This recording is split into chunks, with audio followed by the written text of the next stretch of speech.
왕이신 나의 하나님이여, 내가 주를 높이고 영원히 주의 이름을 송축하리이다. 내가 날마다 주를 송축하며 영원히 주의 이름을 송축하리이다. 여호와는 위대하시니 크게 찬양할 것이라. 그의 위대하심을 측량하지 못하리로다. 아멘.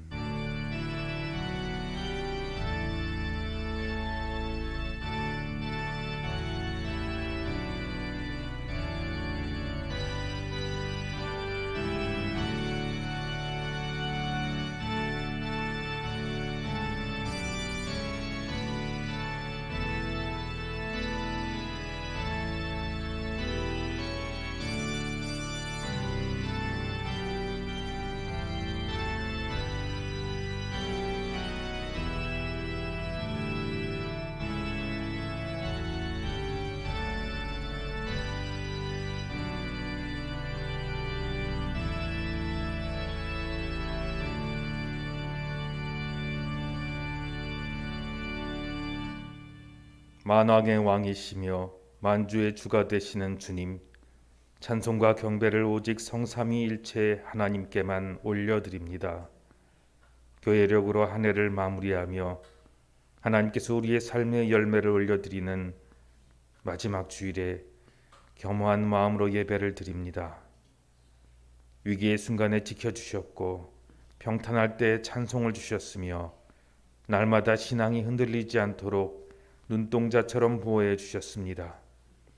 그 크신 은혜를 생각하며 감사와 찬양을 드리는 이 예배를 기쁘게 받아 주옵소서. 예수님의 이름으로 기원하옵나이다. 아멘.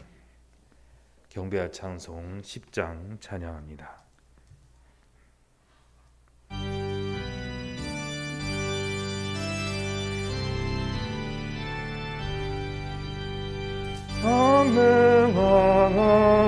강능하셔서 주의 이름 찬송해 하옵소서.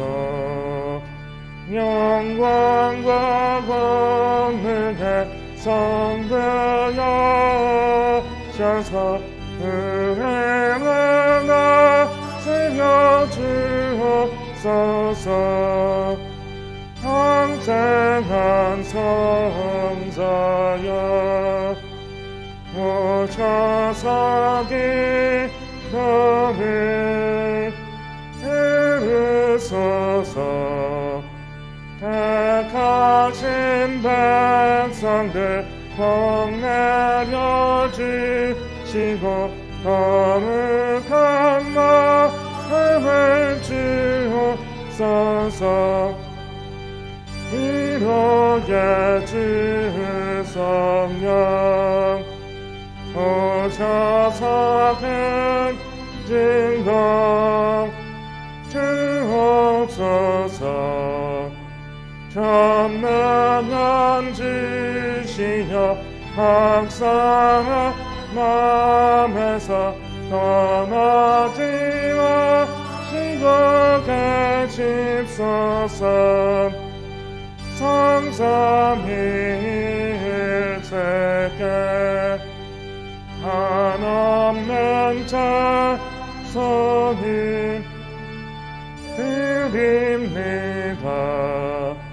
존귀한 주님을 영광 준배하고 영원히 모시게 하옵소서.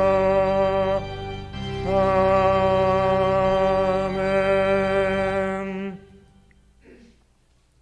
기도합니다. 마지막 날에 만왕의 왕으로 재림하셔서 산자와 죽은 자를 심판하시는 주님, 주님께서는 사람의 외모를 보지 않으시고 그 중심을 보신다 하셨습니다.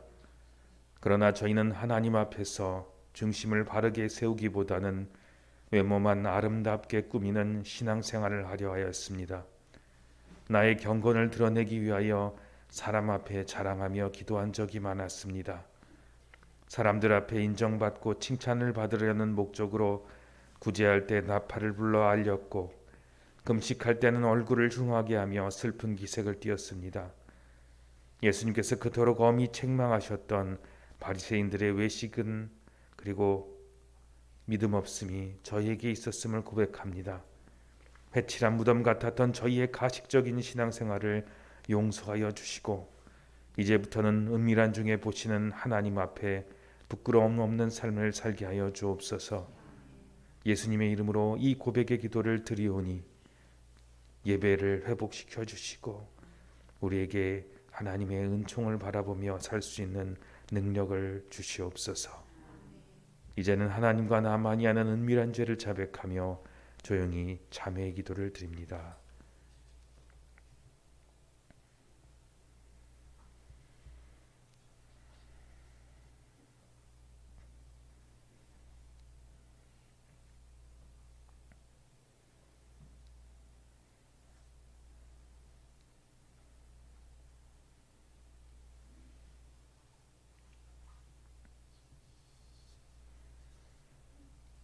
복된 소식을 들으십시오.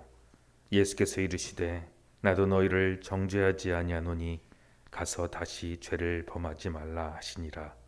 우리를 구원하신 예수님의 이름으로 기도합니다. 아멘.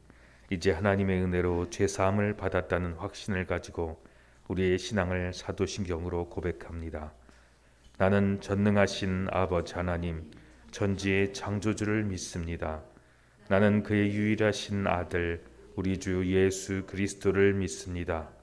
그는 성령으로 잉태되어 동정녀 마리아에게서 나시고 본디오 빌라도에게 고난을 받아 십자가에 못 박혀 죽으시고 장사된 지 사흘 만에 죽은 자 가운데서 다시 살아나셨으며 하늘에 오르시어 전능하신 아버지 하나님 우편에 앉아 계시다가 거기로부터 살아있는 자와 죽은 자를 심판하러 오십니다.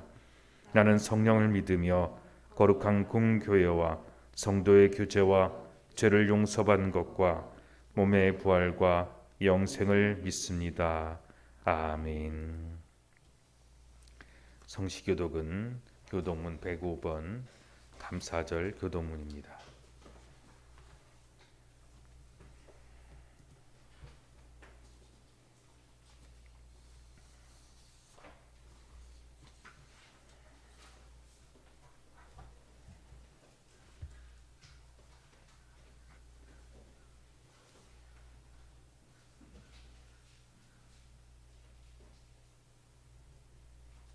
여호와께 감사하라. 그는 선하시며 여호와께 감사하고 그의 이름을 불러 아뢰며 그들이 광야 사막길에서 방황하며 거주할 성읍을 찾지 못하고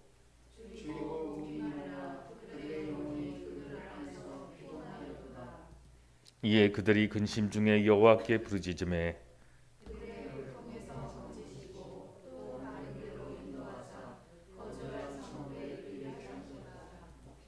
여호와의 인자하심과 인생에게 행하신 기적으로 말미암아 그를 찬송할지로다. 그가 사모하는 영혼에게 만족을 주시며 줄인 영혼에게 좋은 것으로 채워 주심이로다. 아멘. 찬송가 590장 찬양합니다.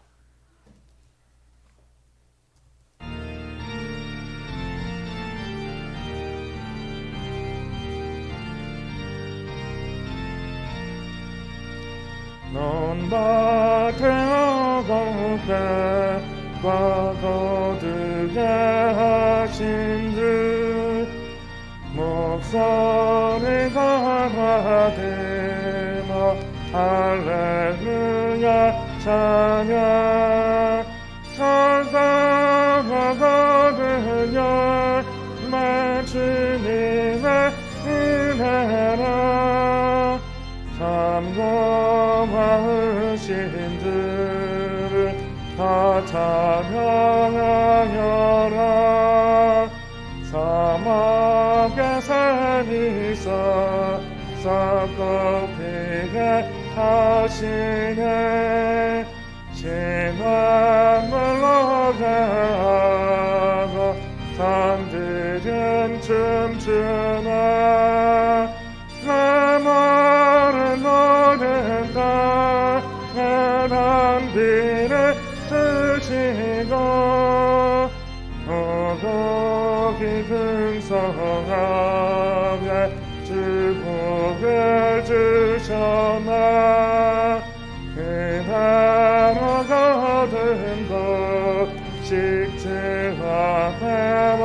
지고 구원을 받으니 주님께 바치사 겸손히 무릎에 마음을 드리고 생명을 주신 주께 더 경배 드리세.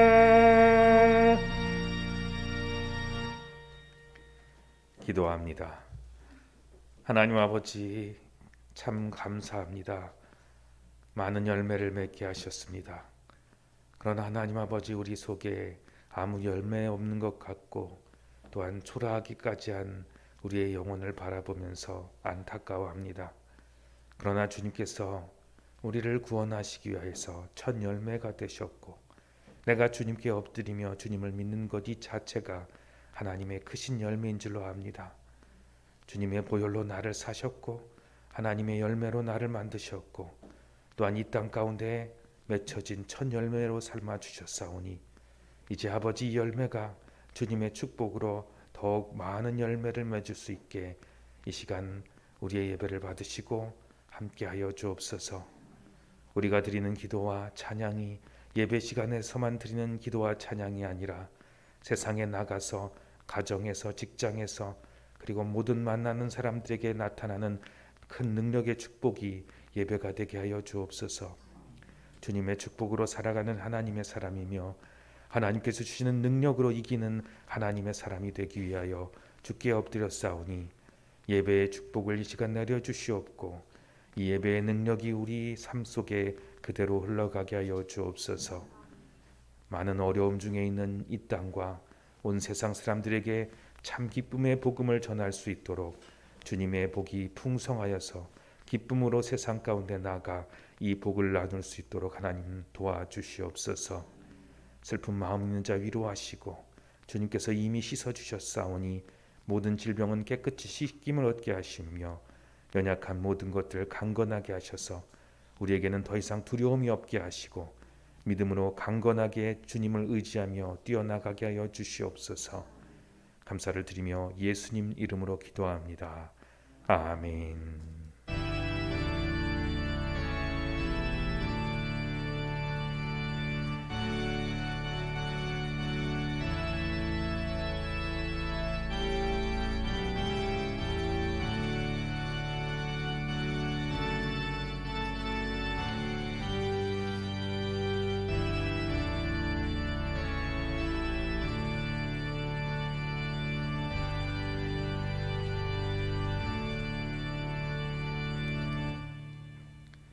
오늘 우리에게 주신 하나님의 말씀은 사도행전 1장 6절로 11절 말씀입니다.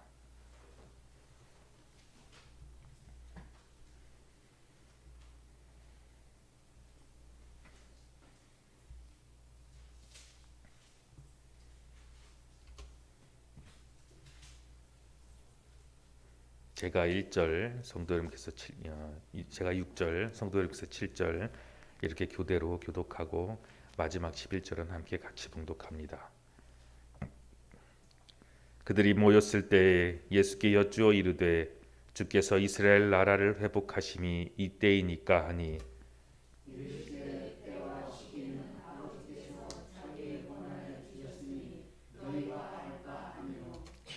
오직 성령이 너희에게 임하시면 너희가 권능을 받고 예루살렘과 온 유대와 사마리아와 땅끝까지 이르러 내 증인이 되리라 하시니라. 이 말씀을 마치시고 그들이 보는 데 올려져 가시니 구름이 그들을 가리고 보이지 않게 하라. 올라가실 때 제자들이 자세히 하늘을 쳐다보고 있는데 흰 옷 입은 두 사람이 그들 곁에 서서 이르되 갈릴리 사람들아 어찌하여 서서 하늘을 쳐다보느냐. 너희 가운데서 하늘로 올려지신 이 예수는 하늘로 가심을 본 그대로 오시리라 하였느니라. 아멘. 참으로 복된 주일이며 우리의 모든 열매를 하나님께 올려드리는 감사의 예배 가운데 나오신 여러분들에게 주님의 큰 축복이 배로 임하시는 귀한 주일이 되시기를 바랍니다. 말씀 전하기 전에 잠시 기도합니다. 하나님 아버지, 주님께 감사하며 나왔습니다. 우리 한 사람 한 사람이 하나님께서 맺으신 주님이 기르신 열매인 줄로 믿고 주님께 경건하게 깨끗하게 나와 하나님께 나왔습니다. 이제 우리에게 하나님의 양식을 주시옵고 주님의 축복을 입혀 주셔서 더욱 아름답게 하시고 주의 말씀의 능력으로 살아나게 하여 주옵소서. 이를 위하여 온전히 주님의 말씀만이 선포되게 하시고 사람은 감추시고 능력의 복음만이 선포되게 하여 주옵소서. 예수님의 이름으로 기도합니다. 아멘. 오늘 제목은 글씨가 보일까요? 보이나요? 눈이 좋네요. 목사님은 봐도 잘 안 보이는데 뭐라고 써 있죠? 다시 예수님의 재림. 재림이 뭔지 알아요? 혹시? 재림이 뭐냐면요. 재림. 한자에서 어려운 말인데 다시 오신다는 거예요. 그걸 짧게 한자로 재림이라고 합니다. 그동안 우리가 하나님의 말씀을 많이 배웠어요. 지난번에 배웠던 이 왕 기억나요? 이 코스염난 왕. 하나님께 기도하여서 외적들을 처음 무찌른 히스기야 왕이었어요. 기도하는 능력의 왕이었고요. 또 연초에 배웠던 다니엘에 대한, 그리고 다니엘의 새 친구에서도 배웠어요. 그들이 어디 있든지 하나님을 의지했을 때 하나님의 능력으로 많은 능력을 행했어요. 하나님을 전하는 복음을 전하러 갔던 바울 사도의 이야기도 여러분 기억이 날 거예요. 또한 언제든 우리가 가는 곳마다 예수님께서 함께 계셔 주셨던 많은 말씀도 배웠어요. 그런데 오늘 말씀은 가장 중요해요. 오늘 읽었던 말씀 중에서 여러분 좀 어려울지 모르겠지만 하나님께서 예수님을 다시 하늘로 올라가게 하셔서 하늘로 나라가 올라가시는 예수님의 모습이 오늘 사도행전 1장 6절로 11절에 나와요. 이런 것 보면 혹시 이런 영화 생각나요? 본 적 있나요? TV에서 가끔 하고 있는데 해리포터라는 영화를 보면요. 빗자루 타고 달려다니는 그런 해리포터 이야기가 나와요. 이거는 어떻게 날아다닐까요? 이거는 실제로 날아다니는 건 아니죠. 여러분 어떻게 하는지 알죠? 예, 맞아요. 근데 예수님은 진짜 하늘에 날아서 올라가셨어요. 하늘 나는 것처럼 하려면 어떻게 될까요? 아까 해리포터가 하늘을 막 날아가는 것처럼 막 인상은 하늘 나는 것처럼 멋있게 하면서 옷은 펄럭거리고 있지만 사실은 어떻게 하는 거예요? 앞에 선풍기 틀어놓고 이렇게 매달려 있는 거죠. 그런데 예수님은 실제로 하늘에 올라가셨어요. 근데 하늘에 올라가시기 전에 하신 게 있어요. 예수님께서는 주님의 능력으로 우리를 모든 죄를 사하여 주시기, 깨끗하게 씻어 주시기 원하셔서 십자가 지시고 우리 죄를 다 씻으셨을 뿐만 아니라 죽었다가 다시 살아나셨어요. 이것이 부활이에요.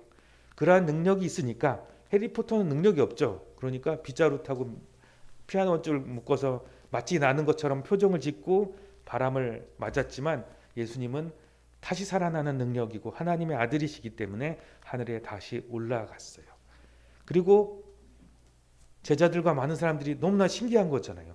영화에서도 사람들이 날아가는 것들 보면 멋있다고 와 보고 있다가 그것을 자기가 진짜로 두 눈으로 똑똑히 봤으니까 얼마나 멋있었겠어요. 그래서 보고 있었더니 천사가 얘기를 하는 거예요. 예루살렘아, 이 갈릴리 사람들아, 왜 하늘을 쳐다보고 있느냐? 하늘에 올라가신 예수님께서는 이제 너희가 본 대로 다시 이 땅에 오실 것이다 라고 말하였어요. 다시 오신다. 이것이 바로 재림이에요. 그런데 여러분 혹시 이런 사람 혹시 만난 적 있어요? 야, 12월에 예수님 오신대. 10월 며칠 날 예수님 오신대. 이런 사람들 보면요. 무시하세요. 이게 다 거짓말하는 사람들이에요. 오늘 말씀에 분명히 예수님이 날짜와 시간은 하나도 중요하지 않다. 내가 올 때는 너희들 모두 다 알게 하면서 온 세상 사람들이 언제 올지 다 알게 하신다고 하셨어요. 비밀이 아니에요. 하나님께서 오신다는 것은 비밀이 아니라 모두 다 알게 되기 때문에 그날은 걱정할 필요가 없다는 거예요. 그러면 우리는 어떻게 하나님께서 오시고 예수님께서 다시 오실 날을 기다릴까요? 그것은 우리가 할 수 있는 것에 뭘 해야 된다고요? 최선을 다해야 돼요. 하나님께서 이 땅을 끝내시고 하나님 나라로 우리를 다시 부르실 때 예수님께서 오실 때 우리에게 날짜를 가르쳐 주지 않은 이유는 열심히 살라는 거예요. 날짜를 가르쳐 주면 어떻게 될까요? 목사님도 많이 그랬는데요. 시험이 있어요. 시험이 있으면 언제까지 공부해요? 처음부터 끝까지 열심히 공부하는 게 아니라 시험 볼 때쯤 그때쯤 공부를 해요. 그러면 안 되는데. 그래서 예수님께서 우리에게 날짜를 가르쳐 주지 않은 이유는 너희는 열심히 열매를 맺어라. 시험 공부하는 것처럼 벼락치기로 하지 말라고 하시면서 여러분들이 있는 모든 순간순간 열심히 한다는 거예요. 혹시 학원을 다니거나 태권도를 하거나 공부를 한다거나 열심히 놀 때도 뭘 할 때도 다 열심히 하나님께서 내게 주신 시간은 귀한 것이야 하면서 생활을 하라고 하시는 거예요. 그리고 나는 하나님께서 지으신 열매야. 예수님께서 나를 위해서 죽으셨고 살아나셨기에 나는 소중해 하면서 나를 잘 가꾸고 예배도 드리고 깨끗하게 옷도 입고 그렇게 사는 것이 하나님께서 다시 오실 때, 예수님께서 다시 오실 때까지 해야 되는 우리의 모습이에요. 예수님께서 우리에게 약속하신 축복은 이것입니다. 우리로 깨끗하게 살고 능력 있게 살고 아름답게 살면서 하나님의 아들과 딸로 멋있게 자라나도록 우리를 기다리고 계시는 거예요. 교회에서는 이것을 가르치고 있고 또한 하나님께서 우리에게 주신 소망이라고 하는 기쁨이 바로 이것입니다. 요한일서 3장 3절에 이런 말씀이 있어요. 같이 읽겠습니다. 시작. 주를 향하여 이 소망을 가진 자마다 그의 깨끗하심과 같이 자기를 깨끗하게 하느니라. 요한일서 3장 3절 말씀. 아멘. 이 말씀 한번 외웠으면 좋겠어요. 다시 한번 같이 하겠습니다. 시작. 주를 향하여 이 소망을 가진 자마다 그를 깨끗하게 하심과 같이 자기를 깨끗하게 하시느니라. 아멘. 요한일서 3장 3절 말씀. 다시 한번 할게요. 시작. 주를 향하여 이 소망을 가진 자마다 그의 깨끗하심과 같이 자기를 깨끗하게 하시느니라. 요한일서 3장 3절 말씀. 아멘. 좀 더 어려울 거예요. 자, 시작. 주를 향하여 이 소망을 가진 자마다 그의 깨끗하심과 같이 자기를 깨끗하게 하시느니라. 요한일서 3장 3절 말씀. 아멘. 이 말씀처럼 예수님을 닮아서 깨끗하게 준비되고 열매 맺는 우리 하나교회의 아이들 되었으면 좋겠습니다. 기도합니다. 하나님 아버지 감사합니다. 우리 아이들 하나님께서 기르시며 하나님께서 자라게 하시고 하나님의 귀한 열매가 될 줄로 믿습니다. 우리가 주님의 귀한 열매가 되어서 하나님께 드려지는 귀한 하루하루도 되게 하시고 저들을 축복하사 아버지 하나님 넘어지지 않게 하시고 넘어졌다 할지라도 다시 일어나면서 귀한 열매를 맺는 멋있는 우리 한 사람 한 사람들이 되게 하여 주옵소서. 예수님의 이름으로 기도합니다. 아멘. 오늘은 추수감사절기로 지내는 11월 셋째 주일입니다. 우리나라가 좀 특별하게 11월 셋째 주일에 추수감사주일을 드리는 이유가 있습니다. 어떤 교회는 둘째 주, 어떤 교회는 셋째 주에 드리게 되는데요. 오늘 그 이유에 대해서 또한 그리고 그 유래에 대해서 한번 같이 배우면서 하나님의 은혜를 나누고자 합니다. 그럼 이 날짜가 도대체 성경에 어디 나와 있느냐? 그것은 성경에 유대인들에게 말한 3대 절기 중에 하나입니다. 첫 번째 절기는 유월절 절기입니다. 두 번째는 칠칠절이라고 해서 오순절 절기고요. 마지막 초막절, 수장절이라는 절기가 있습니다. 다 구약에 있는 절기인데요. 이 유월절 절기는 뭐라고 되어 있습니까? 저 아이콘에 있는 것처럼 하나님께서 이스라엘 백성을 이집트에서 구원해내신 날짜, 그래서 그 날을 기념하면서 문인방과 혈주에 양의 피를 바르고 그리고 하나님께서 우리를 구원하셨고 민족을 구원하셨다고 하는 날이라서 저기 있는 것처럼 종교적인 날이에요. 그날은 어떤 생활과는 관계없고 내가 하나님을 온전히 믿게 된 그날, 이 백성이 하나님으로부터 구원받았던 날을 기뻐하는 날이라서 유월절은 이 세상의 시간하고는 별로 관계가 없어요. 하나님께서 그날을 정해놓으셨고 그날을 시작으로 해서 이스라엘 백성이 하나님의 나라가 되었습니다. 그래서 이스라엘의 종교력이라고 있는데요. 종교력은 무엇이냐면 하나님께서 이제 우리를 하나님의 백성으로 시작하게 하셨다라는 날이 바로 유월절 전날이 1월 1일이 돼요. 그러니까 유월절 1월 1일이 지금 우리가 가지고 있는 음력이나 그리고 양력과는 조금 다른 달력을 가지고 있습니다. 그러니까 종교력이에요. 실제 생활이랑은 관계없습니다. 두 번째 칠칠절은 무엇이냐면 그렇게 유월절이 지나고 나서 7일에 49 날짜가 지나게 되면 딱 50일째 되는 날이죠. 그래서 오순 50일째 되는 날에 추수를 하게 되는데요. 희한하게도 그 날짜가 그렇게 맞아 떨어집니다. 추수를 이제 시작하는 거예요. 그래서 농사와 관련이 있습니다. 그리고 그 추수가 다 끝나게 되고 모든 것을 다 거두게 된 날이 언제냐면 초막절과 수장절입니다. 그러니까 두 번째 칠칠절과 초막절은 다 농사와 관련이 있습니다. 그러다 보니까 농사를 짓는 곳의 기후마다 각각 다르죠. 그래서 세계 각각 나라들마다 6월절에 대해서는 이야기가 별로 없는데 이 초막절과 칠칠절에 대해서는 이야기가 많습니다. 근데 여러분 칠칠절은 여러분 아시다시피 칠칠절 자체는 무엇과 연관이 있냐면 여러분 오순절 성령 강림절과 연관이 있습니다. 그래서 오순절 성령 강림절과 연관이 있기 때문에 농사를 짓지는 않은 사람들은 이제 오순절에 대한 것에서 별로 의문을 갖지 않아요. 근데 우리나라는 특별히 이 초막절, 수장절에 대해서 의문을 많이 가지고 이 날짜가 잘못됐다고 하면서 이단들도 많이 생겨나게 되었습니다. 이게 이스라엘 종교력과 그리고 우리 12개월 된 양력과 이렇게 되는 건 글씨가 잘 안 보이게 되는데요. 지금 이스라엘의 초막절은 언제냐면 9월과 10월 사이예요. 그리고 지금 우리가 드리고 있는 추수감사절은 11월이 되기 때문에 날짜는 맞지가 않습니다.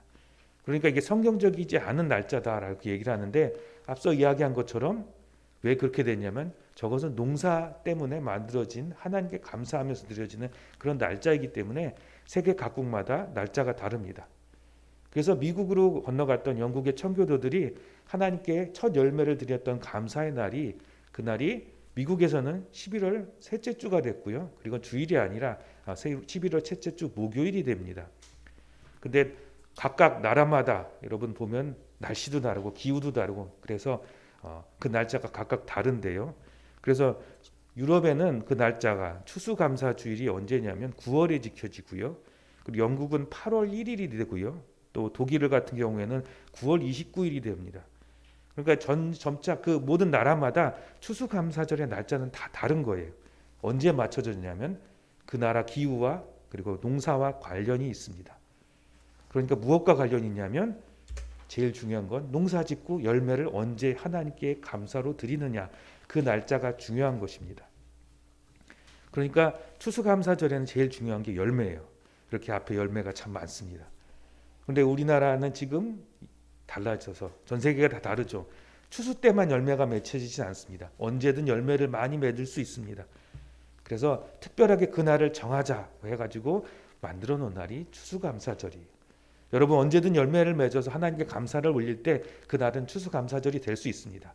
특별히 한 날을 정해서 하나님께 감사를 드리는 날이고요. 그날 중에서 가장 중요한 것은 열매라는 것입니다. 이스라엘 백성이 초막절에서 초막을 정말 자기 집 앞에 짓고 저렇게 4가지 식물을 준비하는데요. 하나는 종려가지고요. 그 다음에 도금냥이라는 풀이 있고요. 그 다음에 버드나무 가지와 저 열매가 있는데 에트로그라는 열매를 이렇게 가지고 준비를 합니다. 이 말씀은 나중에 한번 드리겠습니다. 가장 중요한 건데 뭐라고 했죠? 열매입니다. 우리를 하나님께서 열매 맺기 위해서 하신 것이 있습니다. 열매는 언제 맺냐면 모든 농사의 끝에 맺어집니다.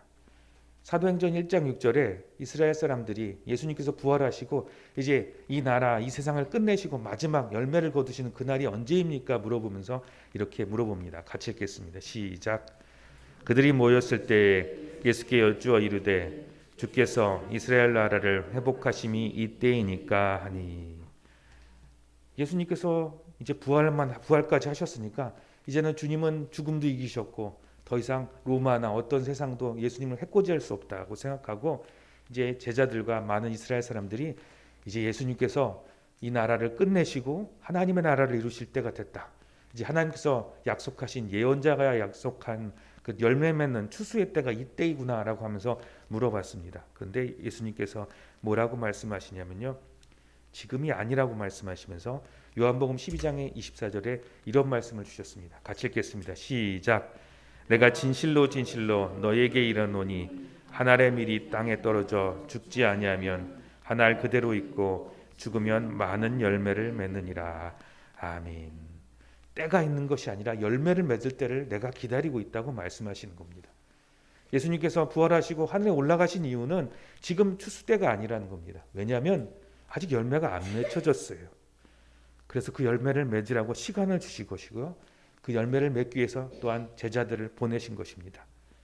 그러면 이 열매는 어떻게 맺냐고 이렇게 요한복음 12장 24절에 나왔냐면 그 열매가 죽어서 열매를 맺습니다. 예수님께서 십자가에서 죽으시고 부활해서 열매를 맺은 것처럼 너희도 죽고 나서 다시 살아나야 그런 열매가 맺어진다고 이야기합니다. 그것을 쉬운 표현으로 얘기한다면 거듭남입니다. 여러분 어떻게 거듭날 수 있을까요? 요한복음 3장 7절에 이렇게 같이 나와 있습니다. 같이 읽겠습니다. 시작. 내가 내게 거듭나야 하겠다는 말을 놀랍게 여기지 말라. 아멘. 거듭난다라는 것은 생소합니다. 왜냐하면 있을 수 없는 일이거든요. 사람마다 생일은 다 한 번입니다. 뭐 양력 있고 음력 있어요 이런 분도 계시는데 그게 중요한 것이 아니라 거듭난다는 건 다시 태어난다는 것인데요. 그게 어떻게 됩니까? 예수님께서 3장 8절에 이렇게 얘기합니다. 시작. 바람이 임의로 불매 내가 그 소리는 들어도 어디로 와서 어디로 가는지 알지 못하나니 성령으로 난 사람도 다 그러하니라. 아멘. 거듭난 건 무엇을 말하냐면 성령으로 난다는 것을 말합니다.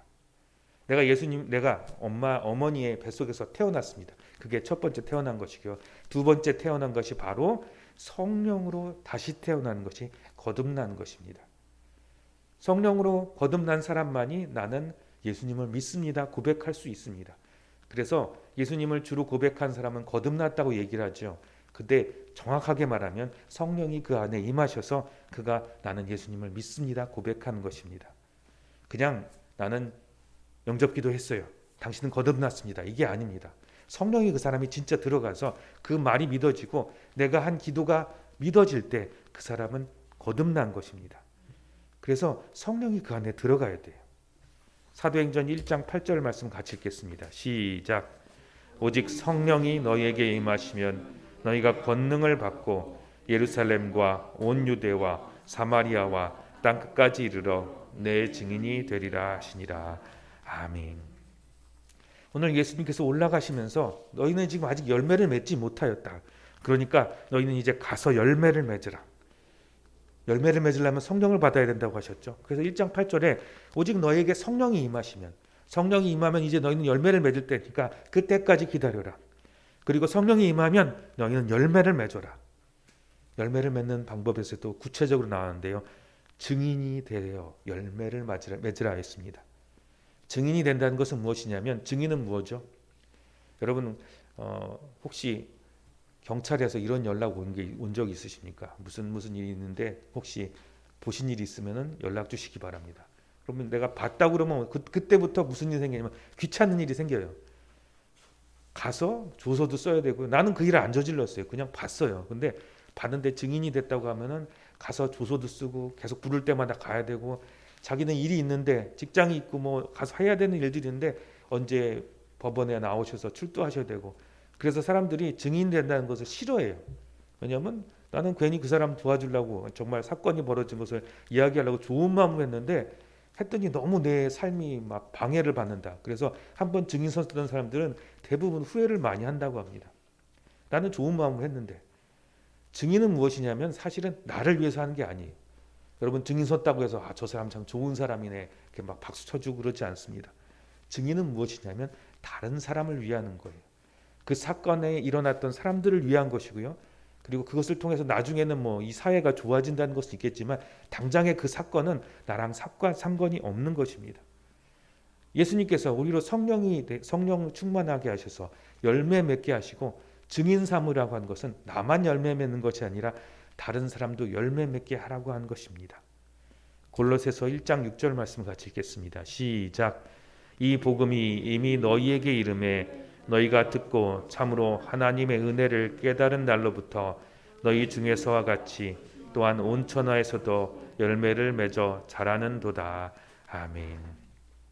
복음이 가는 곳마다 하나님의 복음이 전파되는 곳마다 하나님의 자녀로 열매 맺는 사람들이 생겨납니다. 그런데 열매를 맺어서 혼자 가만히 있는 것이 아니라 자라가서 다른 사람도 열매 맺게 한다는 것입니다. 그 모습이 바로 교회입니다. 그리고 성도입니다.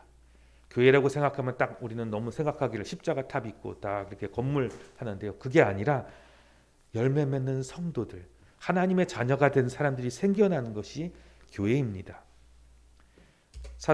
이사야서 56장 7절 말씀 같이 읽겠습니다. 시작.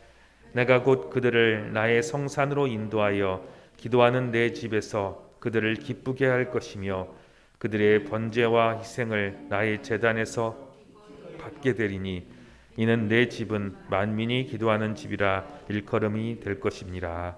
아멘. 그래서 구원받은 사람들은 이사야서 56장 7절의 예언의 말씀처럼 제단에 나가서 하나님께 예배를 드립니다.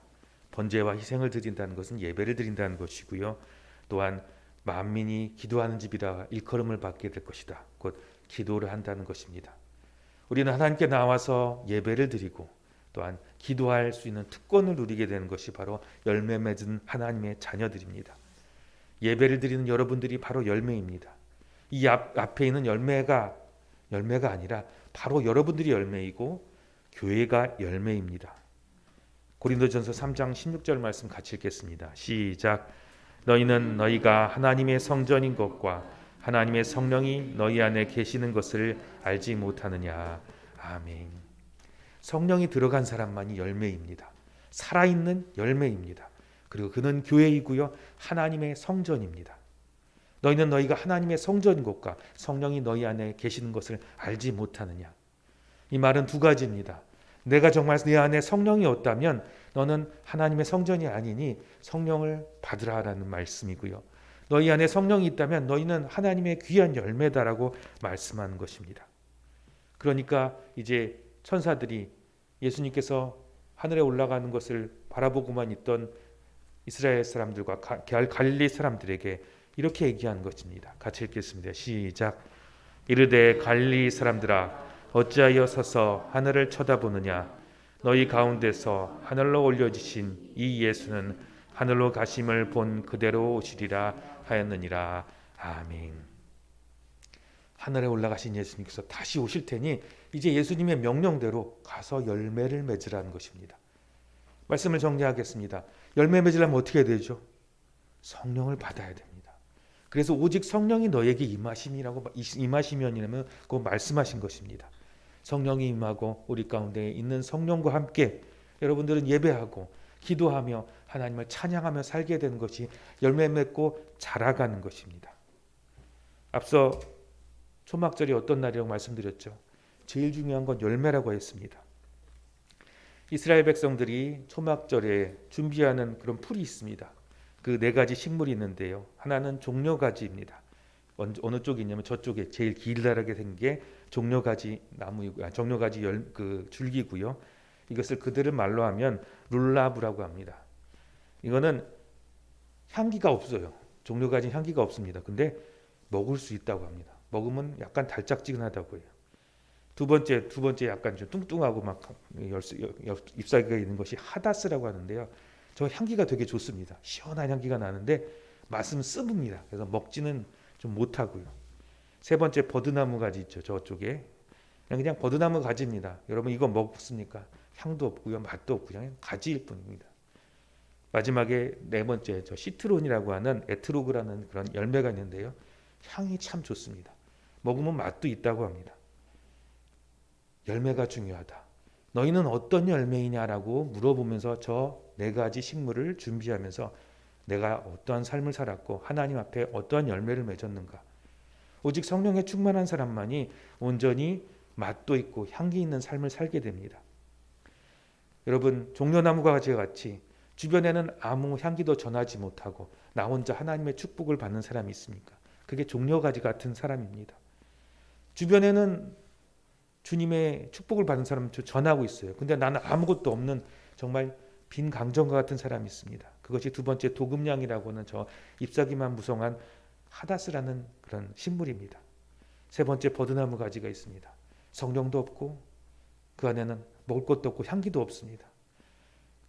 닮아야 될지 말아야 될 것이죠. 마지막 저 시트론이라고 하는 에트로그라는 열매는 맛도 있고 향기도 있습니다. 성령을 맺어서 너희는 이와 같이 열매를 맺으라. 주변에 하나님의 복을 전하고 증인이 되며 주의 축복을 나도 정말 누리는 사람이 되라 말씀하신 것입니다. 그렇게 열매를 맺은 사람만이 하나님께 나와서 감사의 열매를 올려드릴 수 있는 것입니다. 이처럼 추수감사절에는 열매가 중요하다고 했죠. 우리의 삶이 어떠했는지를 다시 되돌아보고 성령의 충만함을 받아 증인의 삶과 열매 맺는 그런 복된 삶을 살라고 말씀하신 것입니다. 우리나라는 특별히 이 추수감사주일이 11월 둘째 주와 셋째 주가 됩니다. 어떤 사람은 그것을 미국 선교사님의 영향을 받아서 그렇다고 얘기합니다. 근데 찾아봤더니 그것과는 좀 다르더라고요. 그날은 언제가 되냐면, 이 기사는 무엇이냐면 남장로교회에서 우리나라에 선교 나갔던 것들을 이렇게 보도하는 1928년도 프레스비테리안 서베이라는 그런 신문 잡지가 있습니다. 거기에 이제 2월호에 90쪽에 이 내용이 나와 있는데요. 한국의 추수감사절을 소개합니다.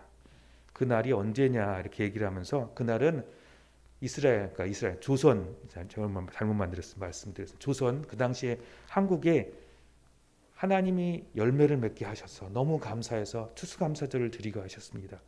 우리가 감사드리는 날은 원래 추석이라는 날이 있지만, 우리는 열매를 맺은 것을 감사하는 것이 무엇이냐면, 이 교회가 미국 선교사님들과 세계의 모든 선교사님들이 오셔서 우리가 열매가 되었다는 것에서, 열매를 맺게 되어서 감사해서 선교사님이 온 날을 기념하여서 이 날을 추수감사절로 하겠습니다라고 해서 11월 셋째 주, 그날은 수요일이 되는데요. 이 날을 추수감사절로 하겠습니다. 그래서 이제 목포에 있는 교회 노예에서 그것을 다시 이제 이야기하는 것들을 받아 적어서 이제 보고하는 것입니다.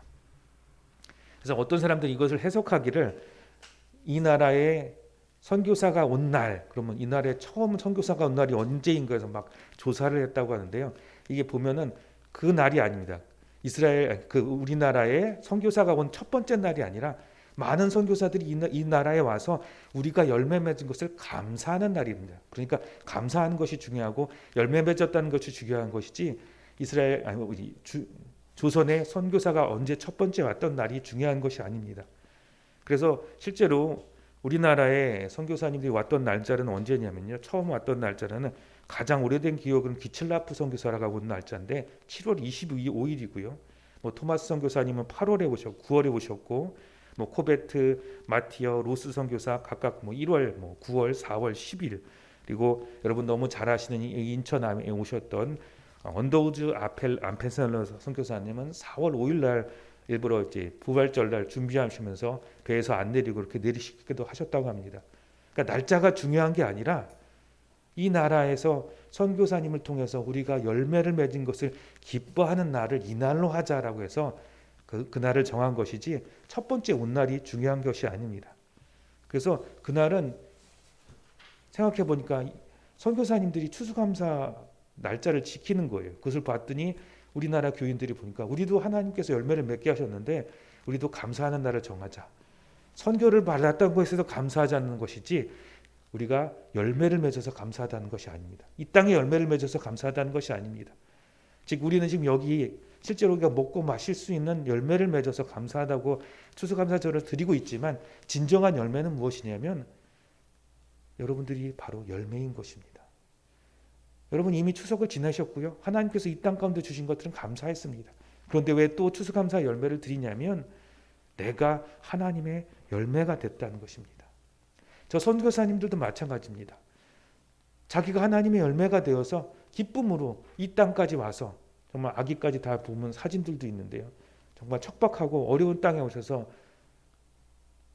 열매가 되어서, 한 알의 열매가 되어서 썩어져서 열매를 맺게 하셨고, 우리를 하나님의 열매가 되게 하신 그날입니다.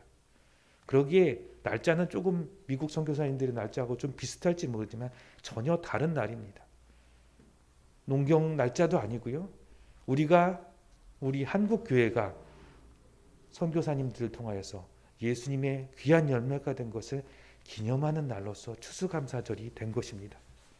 그러기에 이스라엘의 초막절과, 그리고 전 세계에 있는 모든 나라에 열매 맺는 기뻐하는 추수감사절과, 또한 그 열매를 바라보면서 내가 하나님의 열매가 됐다는 기쁨의 날로 드려지는 날이 바로 오늘인 것입니다. 그럼 우리는 어떻게 살아야 될까요? 내가 열매를 맺어야겠죠. 늘 성령 충만하시고요. 또한 내가 선교사가 되어야 됩니다. 나는 선교사님의 귀한 열매가 되었고요. 나는 예수 그리스도의 피로 그러한 하나님의 자녀의 열매가 되었습니다. 그럼 어떻게 될까요? 그냥 교회에서 헌금하고 그 헌금을 받아서 교회가 알아서 하십시오가 하는 거 아닙니다.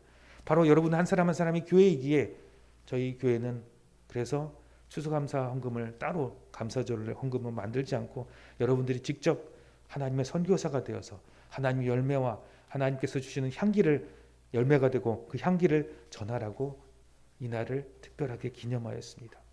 여러분 추수감사 헌물을 준비하지 못하셨다 할지라도 그 모든 것을 여러분 준비하셔서 따로 구분하셔서 여러분 곁에 있는 형제와 자매 그리고 만날 수 있는 모든 사람들을 위해서 여러분들이 직접 사용하시고 그들에게 그리스도의 향기를 전하시기 바랍니다. 예수 천당 불신지옥이 그리스도의 향기가 아닙니다. 하나님의 복받은 것을 하나님께서 주시는 그 평안함을 그 능력을 주변에 전해주시기 바랍니다. 그것이 향기 있는 삶이고요. 또한 그러려면 여러분이 성령 충만해서 정말 복을 받으셔야 됩니다. 이 시간 예배 시간에 저는 여러분들에게 하나님의 축복을 선포합니다. 성령이 여러분에게 들어가셔서 하나님의 풍성하심과 하나님의 강건하심과 하나님의 능력이 임하시기를 바랍니다. 그리고 그 향기를 주변에 전해주시는 정말 초대교회가 이 조선의 초대교회가 이 한국의 초대교회가 하나님께 추수감사 열매로 우리가 하나님의 귀한 열매가 되었다는 그런 고백처럼 여러분들도 오늘 정말 진정한 추수감사절로 하나님의 향기를 전하며 그리스도의 열매를 전하는 열매가 되어서 그리스도의 향기를 전하는 하나교회 성도 여러분들이 되기를 주님의 이름으로 축원드립니다. 기도합니다. 하나님 아버지 감사합니다. 우리도 열매 맺어서 아버지 하나님께서 기르신 아름답고 풍성한 열매가 되어서 그 아름답고 풍성한 축복을 우리 주변에 전하게 하여 주옵소서. 아버지 추수감사주일 이 땅의 열매를 가지고 주님께 올라온 것이 아니라 내가 하나님의 열매임을 알고 내 자신을 깨끗하게 하고 내가 주님의 성령으로 충만하게 자라가는지를 다시 한번 되돌아봅니다. 아버지 하나님 주의 축복을 내가 먼저 누리게 하시고 이 축복을 전해지는 아버지 하나님께서 거룩하게 구별하신 하나님의 귀한 열매가 되어서 이 세상에 하나님의 향기를 예수 그리스도의 향기를 전하게 하여 주옵소서. 아버지 하나님 말씀하신 것처럼 성령을 우리에게 부어주시옵소서. 말씀하신 것처럼 우리를 자라게 하여 주옵소서. 말씀하신 것처럼 주님의 축복이 우리를 통해 이 나라와 민족 가운데 흘러가게 하여 주옵소서. 감사를 드리며 예수님 이름으로 기도합니다. 아멘. 찬송가 151장 찬양합니다.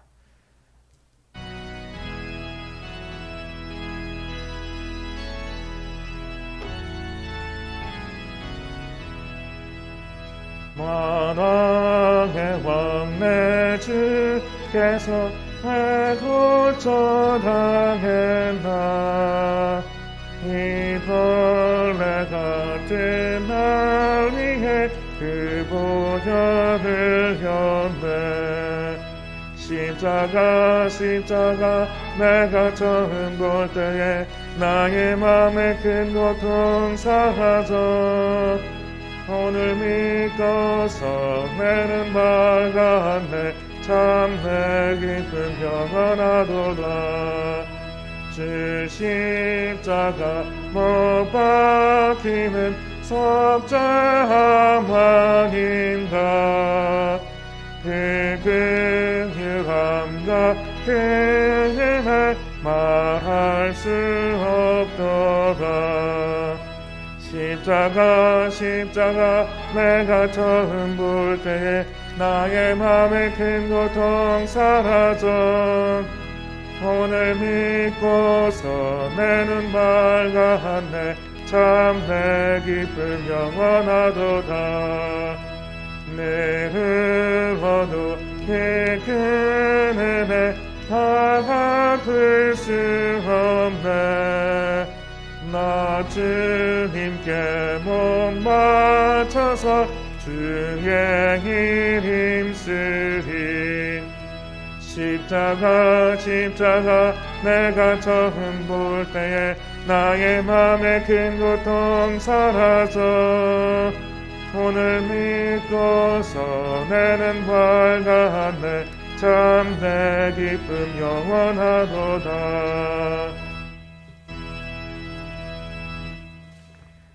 드려진 헌물 위해서 기도합니다. 하나님 아버지 감사합니다. 우리로 하나님의 귀한 열매가 되게 하시니 감사를 드립니다. 만왕의 나왕 내 구주께서 십자가에서 보혈을 흘려 주셔서 또한 부활하셔서 나를 부활의 첫 열매로 삼아 주셨습니다. 감사합니다. 그 귀한 열매가 되어서 아버지 우리의 삶과 우리의 수입과 우리의 건강과 노력과 정성을 주님께 다시 올려드립니다. 주님 다시 더 큰 열매와 더 능력의 열매와 축복의 열매를 맺을 수 있도록 하나님의 손 안에서 성령과 함께 더욱 자라가게 하여 주시옵소서. 마음의 소원을 담아 주님께 올려드렸습니다. 또한 특별히 아버지 추수감사주의를 맞이하여서 우리의 삶과 우리의 모든 주변의 것들을 주님께 올려드리며 아버지 우리를 하나님의 선교사여 열매 맺는 한 사람 한 사람이요 주의 교회로 삼아 주옵소서. 주의 축복을 전할 수 있도록 우리 손에 힘이 있게 하시옵고 우리 발이 강건하게 하시며 주님께서 주신 수입이 더욱 늘어가게 하여 주시옵소서.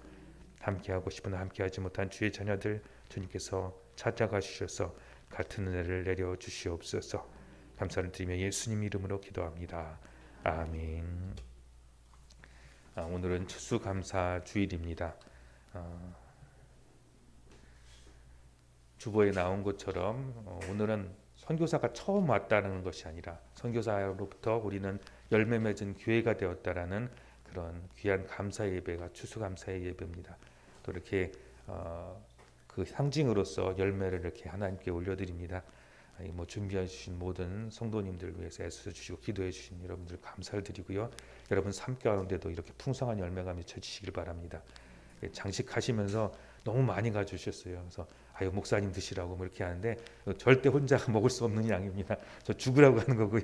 그래서 같이 꼭 나눠서 같이 이렇게 맛있는 거 나누고 맛있게 그리고 풍성한 그 삶의 열매를 여러분 맺으시기를 바랍니다. 찬송가 630장 찬양하고 축도하고 예배를 마칩니다.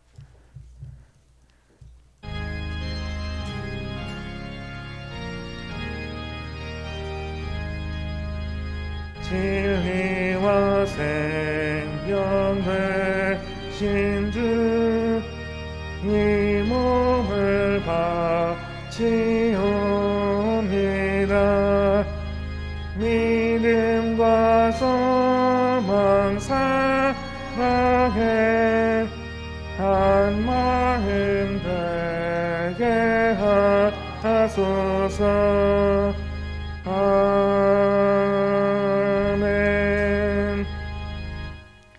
이제는 우리를 위하여 십자가 지시고 부활하신 우리 구주 예수 그리스도의 은혜와 하나님 아버지의 그 놀라우신 사랑하심과 성령님의 교통하시고 능력 주심이 이제 귀한 열매를 맺고 또한 그리스도의 향기를 전하는 하나님의 사랑하는 성도요 교회요 귀한 열매가 되어서 우리 주변에 축복을 전하기 원하는 주의 백성들 머리 위에 그리고 가정과 직장과 자녀들 위에 손대는 모든 일들과 밟는 모든 땅 위에 이제로부터 영원까지 함께 하시기를 원하나이다.